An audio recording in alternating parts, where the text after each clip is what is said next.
누가복음 6장 6절부터 보겠습니다. 누가복음 6장 6절부터 11절. 누가복음 6장 6절로 11절 봅니다. 6절. 또 다른 안식일에 예수께서 회당에 들어가사 가르치실세 거기 오른손 마른 사람이 있는지라. 서기관과 바리새인들이 예수를 고발할 증거를 찾으려 하여 안식일에 병을 고치시는가 엿보니 예수께서 그들의 생각을 아시고 손 마른 사람에게 이르시되 일어나 한 가운데 서라 하시니 그가 일어나 서거늘. 예수께서 그들에게 이르시되 내가 너희에게 묻노니 안식일에 선을 행하는 것과 악을 행하는 것, 생명을 구하는 것과 죽이는 것 어느 것이 옳으냐 하시며 무리를 둘러보시고 그 사람에게 이르시되 내 손을 내밀라 하시니 그가 그리하매 그 손이 회복된지라. 그들은 노기가 가득하여 예수를 어떻게 할까 하고 서로 의논하니라. 아멘.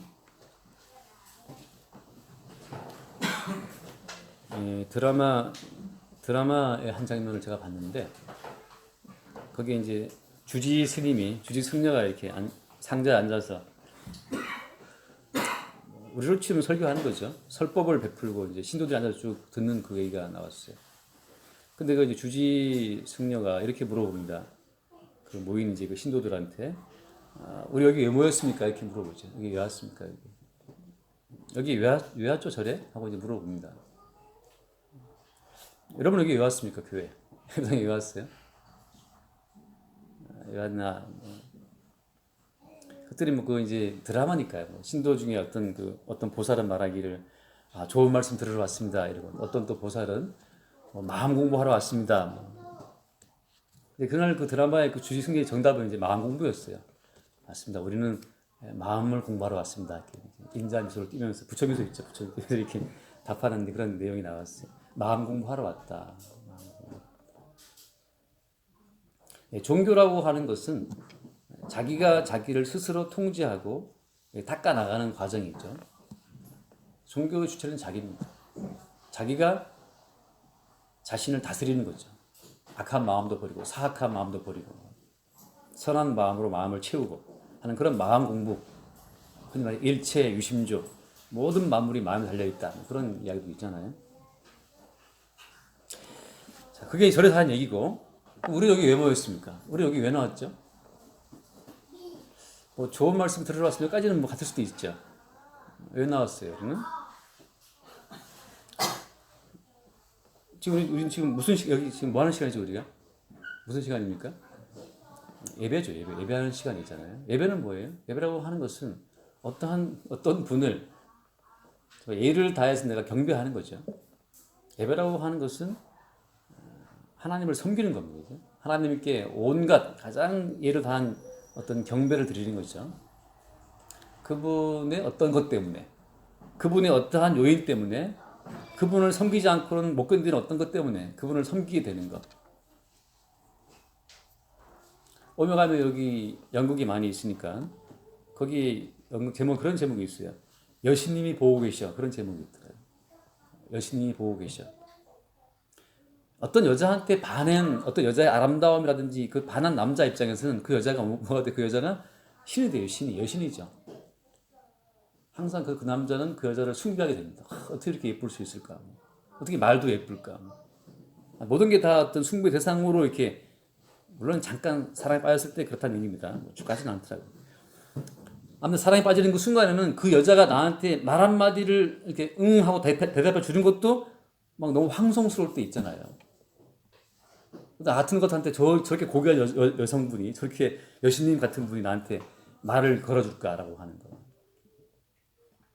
마치 그런 것처럼, 혹은 뭐 어떤 유명한 스타, 아이돌 가수 앞에 가서 열광하는 어떤 소녀 팬들처럼 말이죠. 그때는 아낌없이 정말 그 아이돌에게, 아이돌, 우상이잖아요. 우상에게 경배를 하죠. 팬들이 열광하면서. 그 막 선물 보내가면서.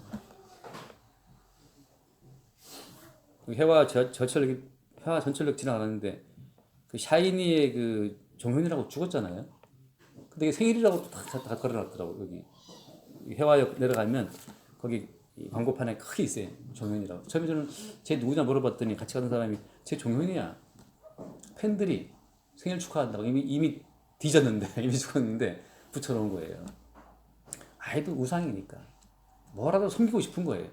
뭐라도 그를 기념하고 싶고 그를 숭배하고 싶은 거죠.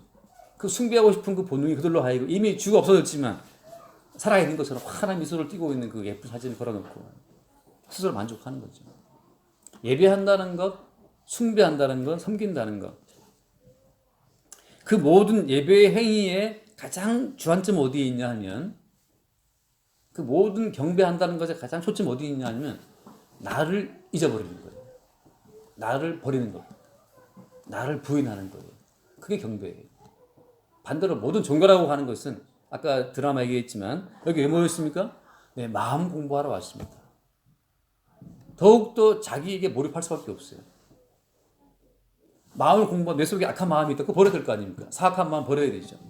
교만한 마음 버려야 돼요. 끝없이 나를 들여다보게 되면 끝없는 사악함이 풀풀풀 올라오는데 그걸 매일 버리다 보니까 어떻게 점점 나 자신에게 몰입할 수밖에 없죠.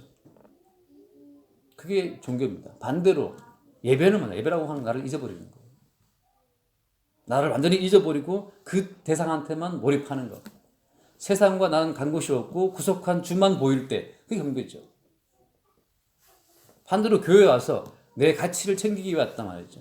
말씀을 통해 내 존재 가치를 확인받고 역시 나는 당신은 사랑받기 위해 태어난 사람. 그러니까 사랑받기 위해 태어난 자신의 가치에 몰입하게 되면 그건 그 순간 종교가 되어버려요. 예배라는 것은 뭐냐? 나는 쓰레기, 나는 뭐 진짜 아까 말씀드린 것처럼 모든 육체는 풀이요 영고한 꽃이다.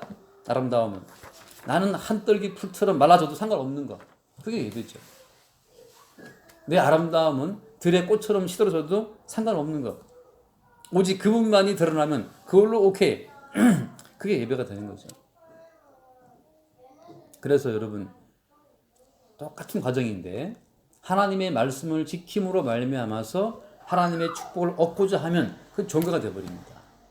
왜냐하면 하나님의 말씀을 하나하나 지킬 때마다 우리의 존재 가치는 점점점 격상돼요. 나는 이런 것도 하는 사람이야. 이렇게. 그래서 하나님 말씀을 지키려고 하면 반드시 종교가 되고 말씀을 지키려고 하면 할수록 그 사람은 점점 더 자기중심적인 사람이 되어버립니다.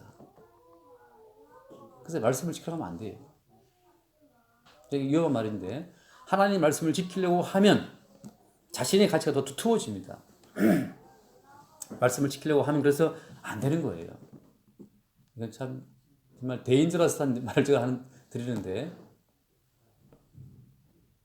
어제 어떤 목사님과 제가 점심을 이제 먹었어요. 그분이 저한테 사줬어요. 그 어떤 만두국을 먹으면서 이제 대화하는데 그분이 그런 얘기를 해요. 자기가 다큐를 봤는데 정말 스님들이 그 이제 한 평도 안 되는 방에 틀어박혀갖고 그리고 마당도 정말 조그만 거 마당 막아놓고 말이죠. 거기에 1000일 동안 거기서 수행한다는 거예요. 그걸 다큐를 본 거예요. 다큐를 좋아하는 분인데 10명의 승려가 들어가면 2명은 정신병자 나온답니다. 한 평도 안 되는 그 뭐 독방 박근혜 대통령보다 더 작은 거 아니에요. 그거 스스로를 뭐 이렇게 수행한다고 말이죠. 그러면서 그 목사님 하신 말씀이 참 저를 마음을 아프게 했어요. 뭐냐 하면 이렇게 말하더라고요. 저는 참 부끄러웠습니다. 이러는 거예요. 그분이. 자기 부끄러웠대. 그래서 뭐가 부끄러웠냐.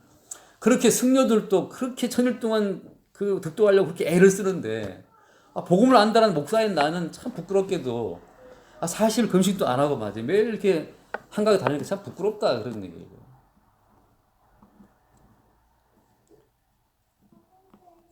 제가 먹던 만두가 이렇게 올라오는 걸 내리 누르면서 복음을 안다는 분이 그걸 부끄러워합니까? 복음을 안다는 분이.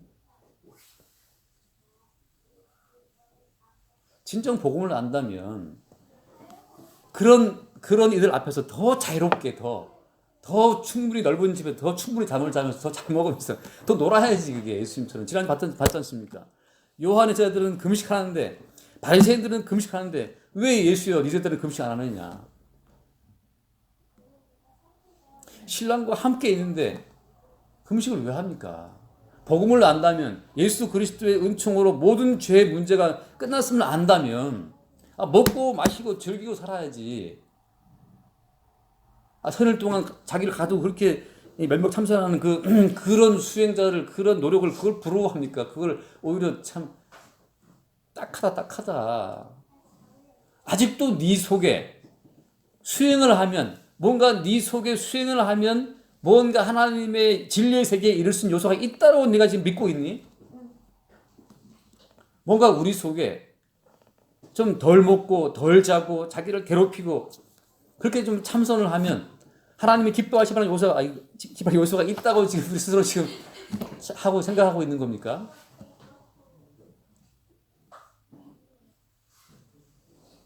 그렇게 자신을 몰라요?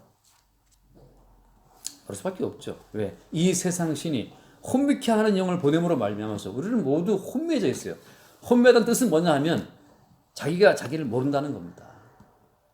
내 속에 아직도 뭔가 선한 요소가 있을 거라고 착각하는 거예요. 그게 예수를 만나기 전에 바울의 모습이죠. 그러나 사도 바울이 예수를 만나고 난 이후에 어떻게 됐습니까? 아까 제가 말씀드린 것처럼 선을 행하기 원하는 나에게 악이 함께 있는 것이로다. 오라 나는 공고한 사람이다. 누가 나를 이 사망의 몸에서 건져낼 것인가? 선을 행하고 싶어하는 나 자신 속에 악이 함께 있어요. 선을 행하고 싶은데 악은 날 끌고 가버립니다. 그게 사망의 몸이죠. 진리의 영이 임하니까 무엇을 해도 사망의 몸이란 나의 실상을 알게 되는 거죠. 그래서 바울이 8장 1절 뭐라고 고백합니까? 그러나 우리가 우리 주 예수 그리스도로 말미암아 하나님께 감사한다고 하잖아요. 왜? 우리로서는 할 수 없는 악의 요소가 이미 들어와 있기 때문에 그래서 그리스도 예수가 대신 이 땅에 오셔서 육체를 입고 오셔서 모든 계명을 완수하시고 십자가에 죽으신 거 아닙니까? 십자가에 죽으신 거죠. 우리 자신을 믿는 것이 아니고 뭔가 좀 더 기도하고 뭔가 말씀을 지키고 금식하고 주의를 지키고 뭐 헌금을 하고 구제를 하고 그러면 하나님 이뻐하시겠지. 아니에요. 그걸로 안 되기 때문에 여러분 안 되기 때문에 예수님께서 오신 겁니다. 육체를 입고. 신문에 또 났더라고요. 뭐 저쪽에 만민중앙교회입니까? 이재로 목사. 구속이 됐어요. 구속을 시킬 때는 아무튼간에 뭔가 개연성이 있다는 얘기인데 물론 나중에 무죄 될 수 있지만 잘 모르겠어요. 제가 지금 포인트는 뭐냐 하면 목회를 오래 하고 말씀만 전하고 살았다라고 하는 인간들도 뜯어보면 완고함밖에 없어요. 완고함.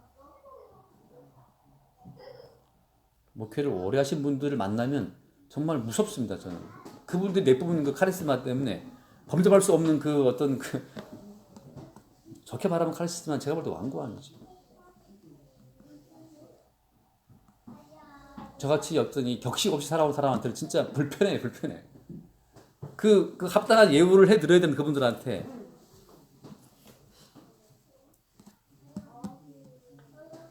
완고함. 나는 목회를 40년 했다라고 하는, 내 교회는 뭐 몇백억 교회라고 하는, 나는 뭘 했다라고 하는 그 완고함. 자기 견고한 자기 세계. 평생토록 새벽기도를 통해 쌓아온 그 자기 의의 세계. 나는 40년 동안 새벽기도를 했다라고 하는 그 견고한 자기 성벽. 그런 사람이 무슨 예배를 할 수 있습니까? 예배라고 하는 것은 나의 세계가 왕창 무너지는 건데 어떤 식으로? 선을 행하고 싶은 나에게 악이 함께 있습니다. 나는 사망의 몸입니다. 따라서 하나님 보시기에 나는 지금 딸랑 들어 지옥에다 던져 넣어도 합당합니다. 나라는 존재는 사망의 몸을 지니고 있기 때문에 하나님이 나를 집어서 지옥불에 던져도 나는 할 말이 없네요. 라고 하는 것으로 자신의 가치를 완전히 포기한 사람만이 경배할 수 있어요. 왜?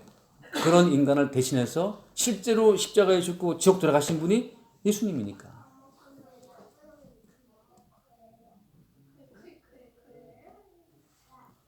예수 안 믿는 제 친구가 또 그런 얘기를 해요. 지난주에 좀 다시 아내가 병원에 들어가니까 조금 제가 시간이 남아서 좀 만나게 되는데 그 친구는 이제 기독교인이 아닙니다. 그래서 뭐 저를 많이 잘 사줘요. 잘 사주고 뭐. 근데 꼭 말하는 중에 그 친구 이렇게 하죠. 야, 서로 종교는 다르지만 하고 그 붙이고 무슨 이야기를 해요. 저는 사실 종교인은 아니거든요. 근데 그 일이 하죠. 야, 사람이 죽으면 다 버려버리는데 육체가 없는데 무슨 지옥 가서 고통당할 죄가 어디 있어? 그래. 야, 어차피 죽으면 화장시켜 뭐 물에 띄우든지 뭐 낙골당에 집어넣으면 끝인데, 아니 무슨 몸이 있어야 죽어도 괴로울 거 아니야? 라고 저한테 물어봐요. 어떻습니까, 여러분? 그 친구의 말에 수긍할 수 있어요? 그 친구 말처럼 몸뚱이가 죽어서 태워서 어디 땅에 끌어 묻어버렸단 말이죠. 태웠단 말이죠. 똑같은 논리로. 그럼 천국에 가서 영생을 누릴 몸은 어떤 몸입니까? 다 죽어버렸는데. 요한복음 5장에 그래서 말씀하신 거예요. 부활이 있다. 생명을 위한 부활이 있고 심판을 위한 부활이 있다. 천국 들어가 살 영광스러운 몸이 있고 지옥 들어가 고통받을 몸이 따로 있는 거죠. 아무도 안 죽어요. 다 주님이 불러냅니다. 다 불러내어서 너는 천국 영원한 생명을 위한 부활 생명의 몸, 너는 영원한 지옥 심판을 위한 저주의 몸으로 다시 다 새롭게 몸을 입혀버려요. 그런 점에서 인간은 사라지지 않습니다. 생명을 위한 부활, 심판을 위한 부활로 나눠지는 거죠. 그러나 생명을 위한 부활도 믿지 않기에 심판을 위한 부활도 믿지 않는 거죠. 그냥 보이는 이 몸이 전부라고 알고 있는 거예요. 오늘 말씀에서는 무슨 얘기를 하냐 하면 주님께서 안식일에 예수님께서 회당에서 오른손 마른 사람, 말랐다는 것은 뭐 좀 잘 모르지만 많이 마비된 거죠. 그렇죠? 마비된 몸을 갖고 이제 살아가는 사람이 있었는데 서기관과 바리새인들이 예수를 고발하려고 어떻게 예수를 잡아 죽일까 하고 예수를 계속 고발하려고 이제 정말 가자미 눈을 뜨고 보고 있는 거예요.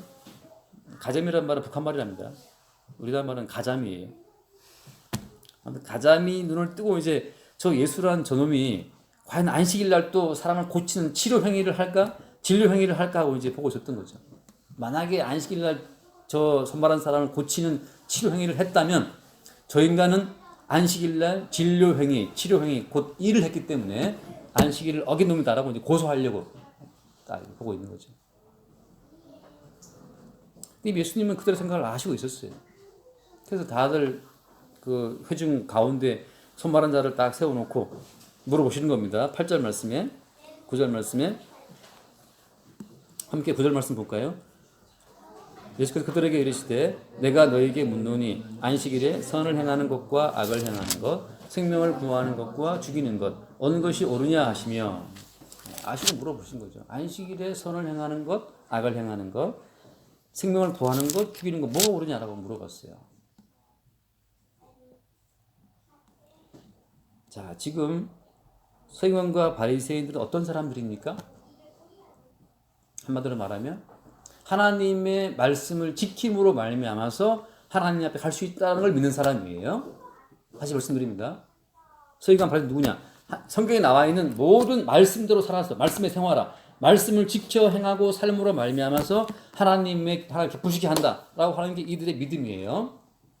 똑같아요. 지금 또 교회를 나오면서 성경에 나와 있는 예수님 말씀을 내가 듣고 지키고 행함으로써 하나님을 기쁘시게 할 거라고 생각한다면 그들은 현대판 바리새인이고 현대판 서기관들입니다. 제가 드린 말씀처럼 하나님 말씀을 지켜보면 안 된다는 그 말은 왜냐하면 하나님 말씀을 지키면 지킬수록 더 내가 견고해지는데 지금 이 사람 마찬가지예요. 안식일 계명을 지킴으로 말미암아서 나는 하나님의 계명을 지키는 사람이라고 하는 자기 확인, 그 자기 확인 절차에 들어간 사람들입니다. 계명 하나 지키면 지킬수록 나는 이런 사람이야. 이 계명을 지킨 사람이라고 하는 것으로 자기의 가치를 스스로 입증하는 거예요. 우리 도훈이에게 수학 문제를 하나 내주고 풀어봐라고 하면 도훈이가 뭐 이렇게 풀 수도 있죠.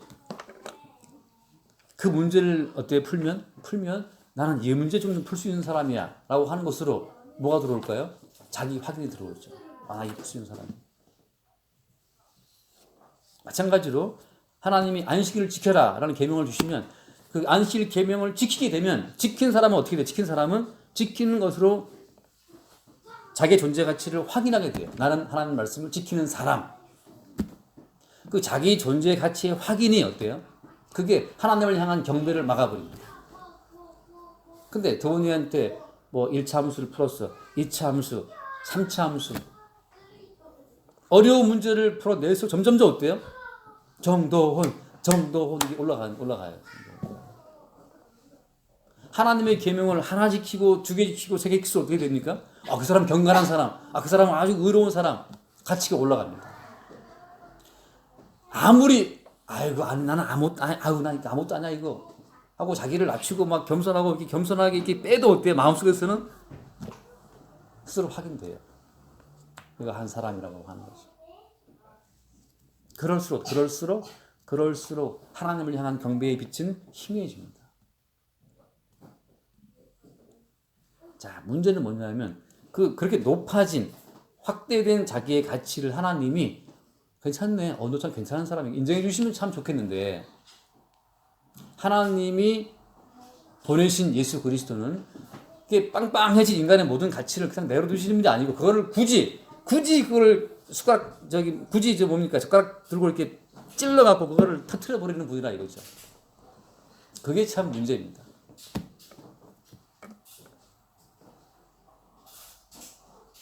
아까 음식물 쓰레기를 버리다 보면 음식물 쓰레기 국물이라 안 하고 뭐라 하죠? 음식물 쓰레기 물이 나오잖아요. 제가 음식물 쓰레기 이렇게 조금 이렇게 넣었다 한꺼번에 이제 딱 버리는데 물이 생겨요. 그럼 나중에 한꺼번에 이제 넣을 때 자 젓가락으로 거기 구멍을 뚫어서 부피를 줄인다는 말이죠. 그때 올라오면 향긋한 냄새가 있잖아요. 그 부풀어 오른 그 음식 쓰레기 봉투를 찔러서 구멍을 내서 바람을 빼듯이 우리 예수님이 이 땅에 오셔서 그냥 우리의 존재 가치를 인정해 주시면서 함께 가시면 좋겠는데, 우리의 존재 가치도 인정해 주시면서 구원해 주시고, 그죠? 그러니까 구원의 우선도 주고 우리도 인정해 주고 같이 가면, 그래서 윈윈.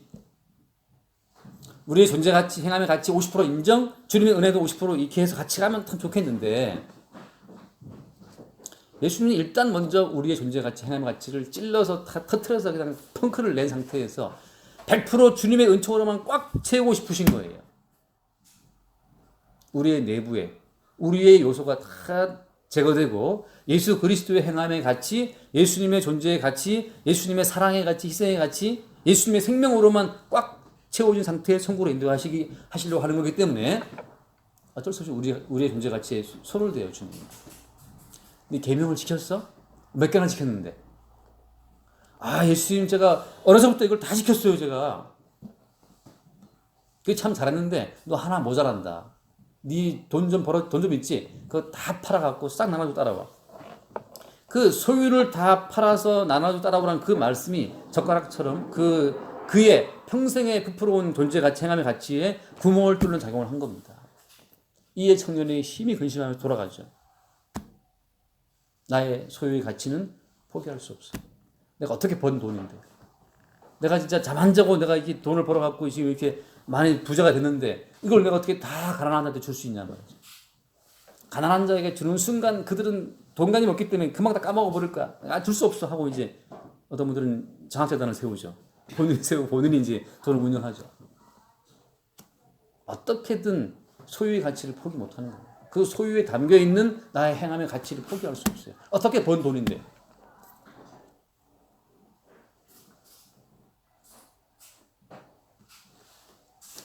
바리새인들, 서기관들은 하나님의 계명을 지킴으로 말미암아서 자기의 존재 가치를 최대한 확대한 사람들이에요. 이렇게 말씀을 지키는 경건한 나를 누가 알아주실까요? 하나님은 알아주실 거라고 하는 거죠. 근데 육체를 입고 오신 하나님, 예수님이잖아요. 그 예수님은 그들의 행함의 가치를 평생토록 일회에 2번 금식하고 안식일 날 정말 철저히 계명을 지킨 소득의 11조를 드리고 그렇게 살아온 그들의 그 행함의 모든 가치를 쓸데없는 것으로, 심지어 여기 뭐라고 했습니까? 안식일에 악을 행하는 것, 안식일에 사람을 죽이는 것. 바꿔 말하면 그들의 행함이라는 것은 악을 행하는 것이요 생명을 죽이는 거라고 하는 것으로 주님께서 규정을 짓는 겁니다. 다시 한번 말씀드립니다. 하나님의 말씀을 지켜서 지키는 것으로 하나님 보시기에 그럴싸한 신자라고, 성도라고 자기를 확인하는 그 순간, 그게 바로 뭐가 돼요? 그게 악행이에요. 그게 생명을 죽이는 겁니다. 목사가 설교를 함으로 말미암아서 나 설교 잘했어. 난 괜찮은 목사야. 라고 하는 순간 그게 뭐가 돼요? 주님 보시기에는 그게 악이 되는 거예요. 악이. 그게 생명을 죽이는 게 됩니다. 목사가 설교행위, 목회행위를 통해 존재 가치를 챙긴다? 그 교회에 있으면 모든 교인들이 다 똑같이 바뀝니다. 무엇으로? 각자 목사가 설교, 목회를 통해 존재 가치를 챙기는 순간 장로는 장로대로 존재 가치를 챙겨요. 집사는 집사대로. 다 각자 뭔가 교회에서 뭔가 하고 있잖아요. 각자 하고 있는 그 서로의 행함의 가치를 서로 인정하고 주거니 받거니 하면서 그 교회는 인간의 영광으로만 꽉 찬 교회가 되어버립니다. 사람의 영광. 너희가 피차 영광을 주고받는다라고 하죠. 요한복음에서. 하나님께로부터 영광을 구하지 않고 피차 사람의 영광으로 주고받고 있으니까 사람 집단이 되어버리죠. 그 교회에 무슨 예배가 있습니까? 하나님을 섬긴다라고 하는 자부심만 경배를 받죠.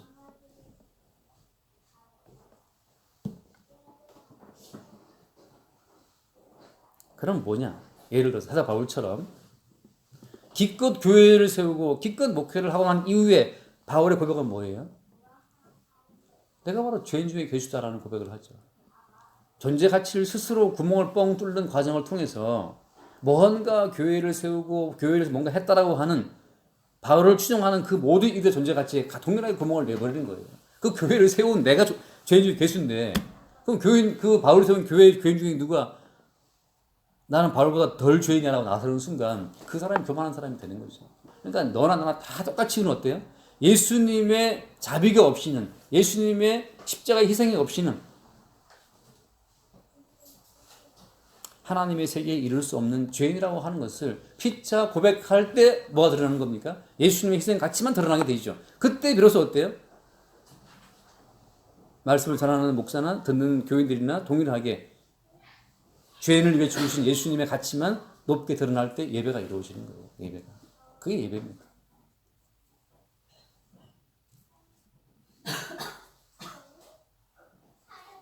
저는 대학교 때 성가대를 했거든요. 고등학교 때도 성가대를 했는데 개인들은 참 좋은 경험이었어요. 성가대. 그 성가대에서 그 사부화음이 완벽한 하모니를 이룰 때 진짜 전율을 느낄 때가 많았거든요. 야, 너무 좋다. 제가 성가대에서 이 성가대 찬양을 할 때 회중에 앉아있던 어떤 그 교인들은 제가 성가 부르는 모습을 보고 은혜 받았다는 말을 한 적이 있었어요. 제가 너무 심취해서 악보를 들고 지자를 보고 너무 끄떡거렸나 너무 신나고 너무 몰입했어요. 그렇게 성가를 멋지게 하고 딱 앉았을 때 내 마음에 드는 게 뭐냐 하면 나는 정말 오늘 예배를 내가 빛냈어 이런 거 있잖아요. 내가 오늘 예배를 내가 너무 훈훈하게 만들었어. 오늘의 예배를 빛낸 일인으로 스스로를 확인하는 그 순간에 제가 있었어요. 돌아보면 내가 뭔가 예배에서 뭔가 했다는 거죠. 그게 예배가 아니에요. 그건 자기 숭배가 되는 그 순간에 예배라고 하는 것은 죄인 중 괴수라고 하는 것도 자기 존재같이 구멍을 낼 때, 그 자기를 부인하는 과정이 이루어질 때, 그때 오직 우리가 아니요 우리를 대신하여 십자가에 죽으신 예수 그리스도의 은총만 드러나는 겁니다. 내가 남보다 더 많이 수고하고 더 많이 핍박을 받고 더 많이 힘썼지만 내가 아니요 나와 함께 하신 나를 하게 하신 주님의 은혜라는 고백이 나오는 것처럼 그때 비로소 주의 은혜가 경배를 받잖아요. 오늘은 서기관과 바리새인들과 예수님이 지금 단적으로 충돌하는 장면입니다. 얼마나 세게 꽝 박치기 했으면 이 사건 이후에 그들이 뭘 의논합니까? 그 11절 말씀 보면 11절에 그들은 노개가 가득하여 예수를 어떻게 할까 하고 의논했죠. 어떻게 할까 했습니다. 마가복음 말씀 나오지만 마가복음에서는 어때요? 예수를 어떻게 죽일까 의논했다고 나오죠. 서기관 바리새인들이 예수님과 너무나 충돌을 강하게 한 사건이기 때문에 이것 때문에 그들이 예수를 죽이기로 결정해 버립니다. 쟤는 죽여야 되겠다. 저 예수라는 저놈은 쟤는 죽여야 되겠어요. 진짜 방법이 없어. 쟤는 죽여야 돼. 우리가 예수를 제대로 만나게 되면 정말 예수를 향한 어떤 살기, 예수를 향한 어떤 분노가 다가와야 잘 들어보세요. 그러니까 진짜 예수를 만났다면 가짜 예수를 만나면 당신은 사랑받 이게 나옵니다. 나는 사랑받기 합당한 사람이야. 예수님 나 사랑하러 오셨대. 이렇게 나온단 말이죠. 근데 진짜 예수를 만나게 되면 열이 받게 돼 있어요. 가자들이 제가 그 친구 만났는데 그 친구가 처음 이제 딱 차 마시면서 했던 말이 그 말이에요. 제 아내가 병원인 걸 알고 있는 친구라서 딱 앉자마자 차 마시면서 하는 얘기가 그거예요. 야, 하나님은 어디다 고발해야 되냐? 하나님 어디다 고발해야 돼, 하나님은? 그래서 무슨 얘기야? 아니, 하나님이야. 하나님 고발해야 되겠어. 그 무슨 얘기야? 하나님이 있다면 하나님을 섬기는 목사 아내를 아프게 하냐? 아, 자기를 섬기는 사람을 왜 아프게 해? 하나님이? 그 직무유기 아니야? 어디다 고발해야 돼? 탄핵을 해야 돼. 그 친구 뭐 박근혜 탄핵 이제 이거 막 했던 그 친구란 말이죠. 그러니까 이제 뭐 걸리면 탄핵 시켜야 되니까 하나님이 네 부인을 아프게 했어? 그거 어디다 고발해야 되지? 근데 그 친구의 그 말이 어때요? 상식적으로 볼 때 합당합니까? 일리가 있어요, 없어요? 아, 일리가 있잖아요. 일리가 있잖아요. 그 순간 그 말 보고 전 약간 당황했어요. 저는 낯선 논리가 와서 갑자기 이거 뭐지? 아, 그래 볼 수도 있겠다. 야, 네가 그 조그만 교회 하면서 그래도 뭐 하나님 섬긴다고 그렇게 애썼는데 부부가 어떻게 그렇게 애쓰는 네 와이프를 아프게 하냐 하나님이? 뭐 그런 하나님 다 있어. 그분을 섬겨드리면 더 잘 챙겨주고 더 잘 살게 해줘야지. 야, 하나님이 진짜 싸가지가 말하자면 하나님이 싸가지가 없는 거예요. 그 친구 볼 때는 오히려 이 자비로운 부처님이 더 뭔가 일리가 있는 거예요. 그 친구는 불자거든요. 태군 이거 집에 와서 모니터에 붙여서 띄워놓고 술 마시는 친구. 부처님 다녀왔습니다. 오늘 하루 좋았어요 하고 그거 잘하는 친구인데 볼시 돈독한 친구죠.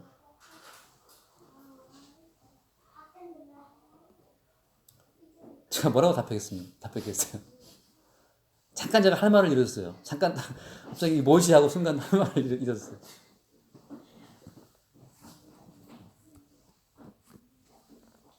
제가 그랬죠. 인생이라고 하는 것은 사실 모든 인생이 환상 속에 살아가거든요. 환상 속에 그대가 있다. 스테이지 그릇처럼 다 인생은 환상 속에 살아가요. 어떤 환상? 인생은 행복해야 되고 행복의 나라로 갈 때 한 노래 있잖아요. 창문을 열어라. 인생은 행복해야 돼. 행복하자. 아프지 말고 행복하자.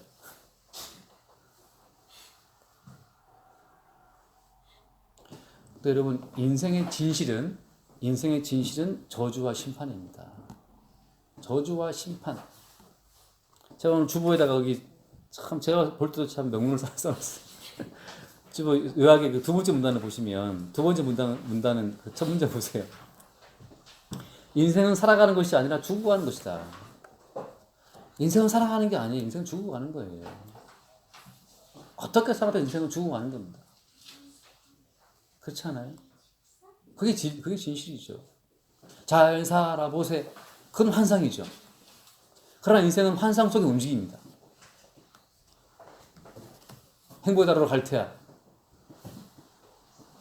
아, 대한민국 사랑하리라. 다 환상 속에 살아가는데 그 환상 속에 인간이 있을 때 행복합니다. 환상 속에. 결혼할 때 행복하게 살아, 잘 살아하고 서로 막 인사하잖아요. 부케 막 던지고 그러면서. 내가 결혼한 내 결혼 행복을 네가 받아라 하고 던져주면 막 받고 막 박수 치고 막 좋아하고 그러는데 어떻게 정재면 결혼하고 좀 행복합니까? 행복하죠. 근데 원래는 진실은 뭐 진실은 인생은 저주와 심판이에요. 고난받지 않으면 자꾸 우리는 허상 속에 살아갑니다. 고난받지 않으면. 아픈 과정을 통해서 그래 본래 인생은 하나님이 저주하신 땅이잖아요. 에덴에서 추방하시면서 가시왕건키를 내신 땅이라고요. 원래 인생은 고달픈 거예요. 원래 인생은 가시왕건키의 땅이고 원래 인생은 가인이 아벨을 쳐 죽인 땅이에요. 형제간에 서로 죽인 땅이에요. 근데 웬일이지 우리 형제가 서로 잘 지내. 이건 땡 잡은 겁니다. 그게 바로 행복이에요. 그 순간에. 야, 이거 웬일이지 가인이 아벨을 죽이듯이 지금 형이 나를 벌써 죽였어야 되는데 나를 안 죽이고 형이 안 죽이고 나한테 형이 돈을 좀 주네. 이거 너무너무 감사한 거죠. 인생의 진실은 고난이에요. 병들고 질병이고 고통이고 괴로움이고 이별이고 헤어짐이고 뭐 이혼이고 살인이고 죽이는 거 그게 인생의 원래 본질입니다. 다윗이 말한 것처럼 고난당한 것이 내게 유익이다. 그게 왜 유익이 되는 거예요? 진실을 받기 유익이죠. 그러니까 더 이상 인생에서 환상 자체를 걷어버리고 진실을 보니까 인생은 원래 고난의 땅인데 원래 고난과 병듦과 고통의 땅인데 웬일인지 나에게 건강이 있다면 그게 이상한 거예요. 이게 어떻게 주어진 건강이지? 이게 참 놀라운 축복이 되는 겁니다. 그 고난의 양탄자를 깔고 고난의 카페트 위에 서서 인생을 살아가는 모든 자들은 그렇게 되면 주어진 모든 것이 감사할 뿐이죠. 근데 인생의 카페트를 행복이라는 카페트를 쫙 깔아놨어요. 결혼했어요. 남편이 아직 안 해주잖아요. 그거 왜 안 해주냐고 싸우죠. 남편 입장에서도 마찬가지. 남편도 행복 카페트를 깔고 결혼했는데 와이프가 보니까 행복을 안 주잖아요. 서로 싸우는 거죠. 서로 허상 속에서 싸우는 겁니다.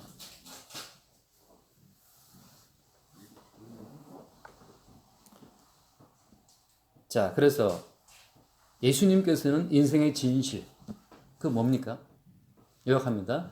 인생의 진실이라고 하는 것은 압축적으로 인생의 진실을 요약하면 에덴 바깥에 뭐 가시 엉겅퀴가 있고 뭐 싸우고 전쟁이 있고 기근이 있고 뭐 수많은 것이 있지만 그 모든 하나님 보시기에 인생의 진실을 압축 요약해서 X를 뽑으면 뭐예요? 그게 뭐예요?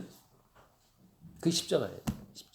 십자가라는 것은 하나님의 안목으로 보시는 하나님의 안목으로 봤을 때 인생의 진실을 보여주는 그 장소가 십자가입니다. 하나님 보시기에 너희들은 이처럼 저주를 받고 죽어 마땅하다는 존재라는 그것을 선언하는 게 십자가예요. 너희들의 진실은 예수가 못 박혀 죽은 것처럼 예수와 함께 죽어 마땅한 것이다. 너희들이 무슨 행복을 바래? 무슨 행복의 나라로 갈 테야 노래를 불러 너희들의 진실은 십자가에 죽은 피 흘려 죽는 예수 그리스도의 그 모습이 그 십자가의 자리가 너희들의 진실이야. 그게 십자가예요. 그래서 예수님께서는 바리새인과 서기관들이 계명을 하나씩 지킴으로 말미암아서 만들어가는 그 환상의 세계. 나 말씀 지켰다 복 받을 거야. 안식을 지켰다 복 받을 거야. 내가 실조 드렸다 창고가 넘칠 거야. 그러나 주님 그 창고에 홍수를 넘치게 하죠. 그래서 인생 진실을 알게 하시는 거예요. 너의 자리는 십자가의 자리야. 그 십자가의 자리에 서서 창고를 보니까 웬일이 창고가 좀 차 있네. 이게 웬 떡이냐 말이지. 이게 웬 기적이냐. 웬 은혜냐. 그래서 원래 인생은 아파야 되고 원래 인생은 싸워야 되고 원래 형제들은 그 드라마에 나오는 그 주인공의 말이 일본에 뭐 기타노 뭐 이름이 이제 모르는데 다케시만가 뭔가 아무튼 그 무슨 유명한 영화 감독이 이런 말을 했다는 거 아니에요. 가족이란 아무도 보지 않을 때 쓰레기통에 처박고 싶은 사람이 가족이다. 그런 말을 했대 그 일본 감독이. 가족이란 누구냐? 아무도 없을 때 처박고 싶어. 그 사람이 조금 인생의 본질에 근접했어요. 왜? 진짜 가족이란 뭐냐? 가인이 아벨 때려 죽이는 게 그게 가족의 본질이에요. 근데 웬일인지 우리 가족은 서로 사랑하네? 스위트홈이네, 스위트홈. 예, 여러분, 그 스위트홈이라는 그 이면에 우리 주님의 십자가의 희생이 있었던 사실을 기억하시기 바랍니다. 하나님 아버지가 자기 아들을 때려 죽이는 과정을 통해서 여러분한테 어때요? 아버지와 아들이 사랑하는 화목한 가정이 거기 존재하는 거예요. 하나님 아버지의 자기 아들을 주는 십자가의 아픔이 없었더라면 열왕기상 6장에 나오는 것처럼 사마리아 성이 포위되었을 때 자기 아이를 잡아먹잖아요. 자기 새끼를 끌어먹어요. 엄마들이, 부모들이. 그게 하나님의 자비가 없었을 때 어떻다는 걸 보여주는 단적인 그림입니다. 독일 군들이 유대인 잡아서 실험할 때 밀폐된 방에 가둬놓고 나서 바닥을 엄청난 온도로 올려버린 거예요. 아기를 처음에 안고 있던 그 엄마가 나중에 아기를 바닥에 놓고 그 아기를 밟고 그 위에 섰다는 거 아니에요. 너무 뜨거우니까. 거기서 그걸 실험한 독일인은 또 거기 약간 헷갈린 거예요. 인간의 모성이라는 것은 거의 절대성을 알고 있었는데 저게 인간의 모성이야? 자기 뜨겁다고 아기를 밟고 거기 올라가? 살아보겠다고? 여러분 인간의 모성은 뭐 강하다 그러는데 모성이 유리한 게 아니에요. 자기 아들을 십자가에다 못 박아 때려 죽여버린 그 하나님의 희생, 그 자비가 있었기 때문에 그 바탕 위에서 뭐 사랑, 엄마 사랑해, 아빠 사랑해, 뭐 여보야 사랑해, 뭐 하은이 하고 뭐 그런 그게 다 이루어지는 거예요. 아들을 죽인 하나님의 사랑이 빠져버린 자리에서는 자기 새끼를 끓여 먹어요. 오늘은 네 아이를 잡아먹자, 오늘 네 애 잡아먹자. 그 하나 엄마가 자기 아이를 머리 숨겨놓죠. 사랑해서가 아니에요. 다음날 지가 먹으려고 숨겨놓은 거예요. 비상식량 숨겨놓은 겁니다. 그게 인생의 진실이에요. 이런 진실을 접하면 우리는 듣기 싫죠. 우리는 환상을 좋아합니다. 아빠는 자식을 사랑하고 자식이 부모를 공경하고 수신제가는 지구평천하고 뭐 이런 우리는 환상 속에 살아간다고요. 자기가 사랑해 뭐 줄 거야 뭐 달도 주겠네. 나 그대에게 드릴 말인데 뭐 하늘의 별도 따다 드리리. 그리고 이혼했잖아요. 이 세상 모든 사랑의 찬가를 들어보면 그 순간에 잠깐 거기 마취된 건데 허상의 세계에서 만족을 느끼는 거죠. 주님 거기에 구멍을 낸다고요. 말씀을 하나 지켜서 나는 괜찮은 사람, 말씀을 지켰기 때문에 우리 가정은 행복하고, 말씀을 지켰기 때문에 우리 목사의 가정은 아픈 사람 없고, 아니에요. 예수님의 십자가의 사랑이 빠진 자리에는 곧바로 질병이요, 저주요, 자식과 아비가 반목하고 형제가 형제를 죽이고 그 사태가 벌어지는 겁니다. 오늘 말씀 핵심 바로 그래서 오늘 말씀의 제목이 안식의 활동인데 이미 모든 계명을 지켜서 안식에 들어가신 그분이 우리에게 안식을 주신다고 하는 겁니다. 그분이 어떻게 말하는 안식이냐? 하나님 아버지 앞에 버림받고 십자가에 죽으심으로 말하는 그 안식을 우리에게 공급하실 때 그 공급하심을 말미암아서 우리의 팔이 지금 마르지 않고 펼쳐지고 있고 예수가 자기를 십자가에 못 박혀 죽음으로 만들어 놓은 이룩한 그 안식을 우리에게 주심으로 말미암아서 오늘 우리의 두 팔이 자유롭게 움직이는 거예요. 오늘 두 다리가 완벽하게 움직여서 교회까지 온 겁니다. 오늘 두 눈이 완벽하게 하늘을 보면서 하늘이 맑구나 오늘은 감상할 수가 있는 거예요. 예수님이 자기 하나님 앞에 우리를 대신해 받으신 그 모든 저주, 그 모든 심판과 형벌, 그 모든 아픔을 예수가 다 짊어지고 가셨기 때문에 오늘 우리에게 잠깐의 행복, 잠깐의 진짜 건강한 몸에서 느끼는 그 활력들, 그 모든 것이 있다는 그 사실을 여러분이 알 때마다 그 안식을 준비하기 위해 희생당하신 예수님의 그 노고를, 예수님의 그 수고를 우리는 칭송할 수 있는 거예요. 매달라서 누리는 안식이 아니라 주님의 희생으로 준 안식이라는 그 사실을 늘 설계 볼 때마다 주를 향한 온전한 경배, 예배가 있게 되기를 바랍니다. 기도하겠습니다. 하나님 아버지, 성경 말씀 몇 개 지켰다라고 자부심 품는 우리의 그 알량한 자부심에 늘 구멍을 내시고 실제 우리에게 주어진 모든 행복이라는 것이 십자가에 죽으신 예수의 희생 때문이라는 사실을 알게 하시는 그 성령님의 인도하심이 늘 우리의 삶 가운데 충만하게 하여 주옵소서. 우리 주 예수로 기도드리옵나이다. 아멘. 자, 407장 찬송합니다. 407장.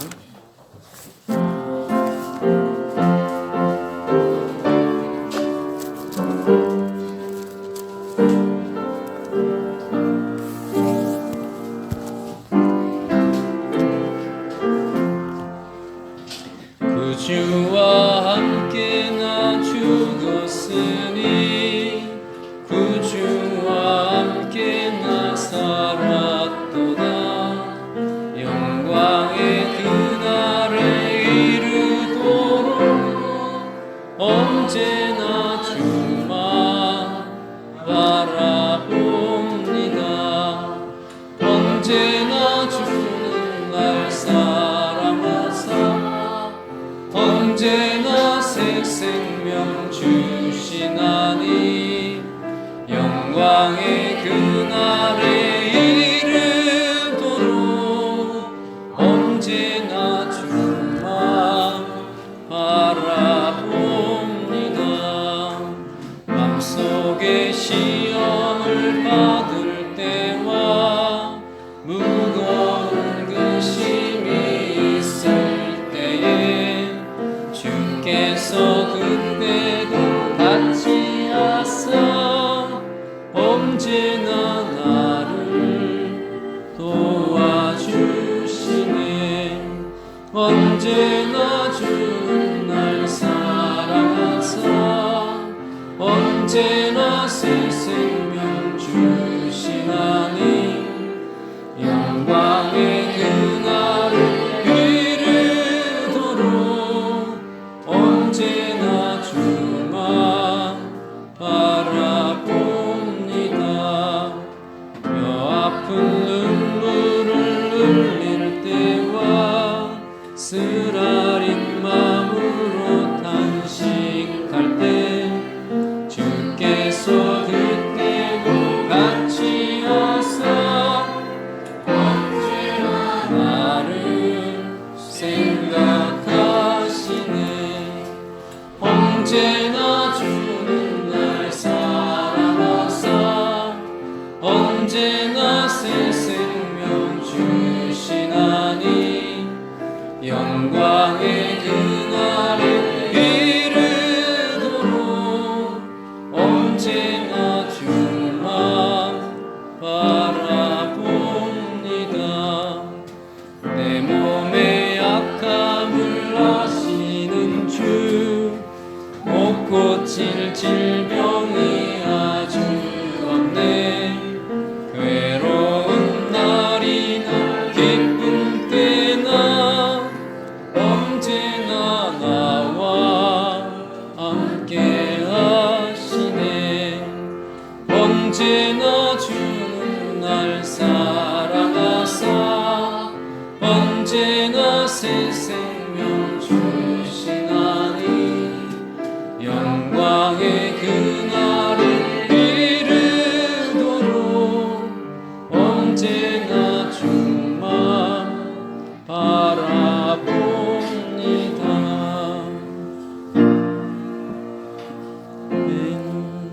기도하겠습니다. 하나님 아버지 감사합니다. 돈 버는 우리의 능력 때문이 아니라 이처럼 재물을 얻어 삶을 영위할 수 있는 우리의 재능 때문이 아니라 오직 우리를 위하여 피흘려 죽으신 예수의 은총 덕분에 우리가 살고 이처럼 재물을 얻어 주께 드릴 수 있음을 감사함으로 고백합니다. 이 감사의 고백에 주 앞에 예물을 드리오니 이 예물이 쓰여지는 곳에 인간의 가치가 아니라 우리 주 예수님의 희생의 가치만 널리 증거되게 하여 주옵소서. 우리 주 예수 이름으로 기도드리옵나이다. 아멘. 일어나서 우리 방금 한 찬양 그런 부분으로 마치겠습니다.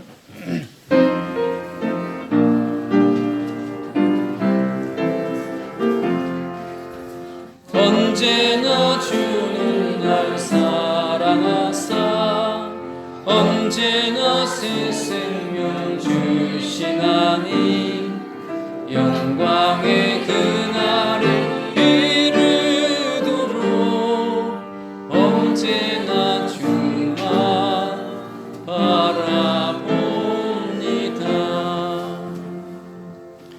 이제는 마땅히 저주를 받고 죽어야 될 죄인들을 대신하여 하나님으로부터 버림받고 십자가에 죽으신 우리 주 예수 그리스도의 은혜와 대신 죽으신 예수의 희생을 보시고 자기 백성을 사랑하신 하나님의 사랑하심과 날마다 우리의 행함의 가치가 아니요 그리스도 예수의 십자가의 죽으심의 가치만 바라보도록 우리를 이끄시는 성령님의 인도하심이 주를 사랑하는 모든 의 심령 가운데 오늘 함께 있으시기를 간절히 축원하옵나이다.